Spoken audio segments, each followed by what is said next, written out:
Find the centre of your cord. This centre, if you take this behind your wooden pole, then just open that out there and bring the two ends through. And if we just pull this tight, you can see that we've created the lark's head knot that's sitting on the right hand side here.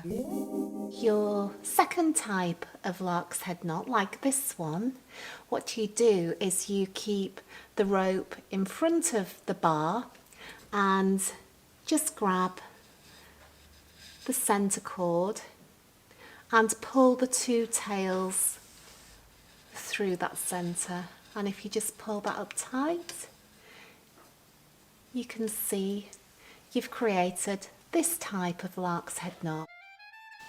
So if you like this video, please give us a thumbs up and do subscribe to the channel. We'll be bringing out more videos, and thank you for joining us today. Thank you.